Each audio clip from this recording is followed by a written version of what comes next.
ഗുജറാത്തിലെ ജാംനഗറിൽ യുദ്ധവിമാനം തകർന്നു വീണ് പൈലറ്റ് മരിച്ചു. വ്യോമസേനയുടെ ജാഗൂർ യുദ്ധവിമാനമാണ് തകർന്നു വീണത്. വ്യോമസേനയുടെ ഉന്നത ഉദ്യോഗസ്ഥർ അപകട സ്ഥലത്തെത്തി. വിവരങ്ങളുമായി അബ്ദുൾ റഷീദ് കൂടി ചേരുന്നുണ്ട്.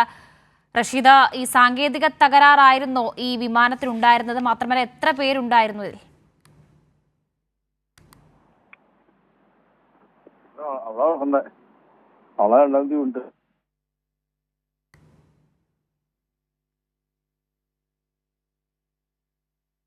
ഗുജറാത്തിലെ ജാംനഗറിലാണ് അതിദാരുണമായ സംഭവം ഉണ്ടായിരിക്കുന്നത്. യുദ്ധവിമാനം തകർന്നു വീണിട്ടുണ്ട്. മാത്രമല്ല, പൈലറ്റ് മരിച്ചു എന്നുള്ള വിവരങ്ങളും വരുന്നുണ്ട്. വ്യോമസേനയുടെ ജാഗർ യുദ്ധവിമാനമാണ് തകർന്നു വീണത്. വിവരങ്ങളുമായി അബ്ദുൾ റഷീദ് കൂടി ചേരുന്നുണ്ട്.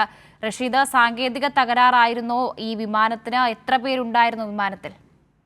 വർഷ അല്പസമയം മുമ്പാണ് ഗുജറാത്തിലെ ജാംനഗറിൽ ഇത്തരത്തിൽ അത്യാധുനിക സൗകര്യങ്ങളോട് കൂടിയിട്ടുള്ള ജാഗ്വർ യുദ്ധവിമാനം തകർന്നു വീണത്.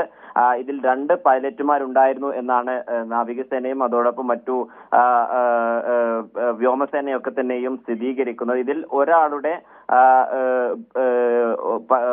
ഒരു പൈലറ്റിനെ പരിക്കുകളോട് കൂടി രക്ഷപ്പെടുത്തിയിട്ടുണ്ട്. ഇയാൾ തുടർ ചികിത്സക്കായി ആശുപത്രിയിലേക്ക് മാറ്റിയിട്ടുണ്ട്. അതേസമയം മറ്റൊരു പൈലറ്റിനെ ഇതുവരെയും കണ്ടെത്താനായില്ല. എന്തായാലും വിമാനം പൂർണ്ണമായും കത്തി നശിച്ചിട്ടുണ്ട്.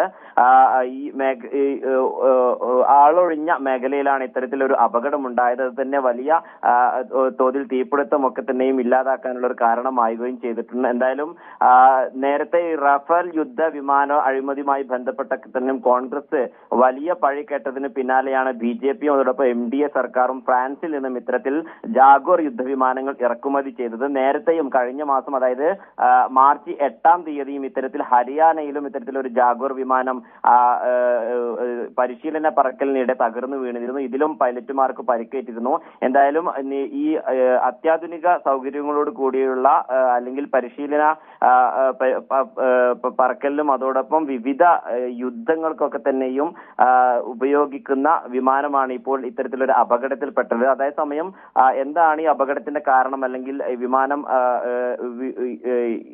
ഇടിഞ്ഞു വീഴാനുള്ള കാരണം അല്ലെങ്കിൽ തീപിടുത്തത്തിനുണ്ടായ കാരണം എന്ന് തന്നെയും ഇതുവരെയും വ്യക്തത വരുത്തിയിട്ടില്ല. എന്നാലും നിലവിൽ 2 പൈലറ്റുമാരാണ് ഈ വിമാനത്തിനകത്ത് ഉണ്ടായിരുന്നത്. ഒരാളെ രക്ഷപ്പെടുത്താൻ സാധിച്ചിട്ടുണ്ട്. അതേസമയം ഒരു പൈലറ്റിന് ഇതുവരെയും കണ്ടെത്താൻ കഴിഞ്ഞിട്ടില്ല. വർഷ. ശരി റഷീദ.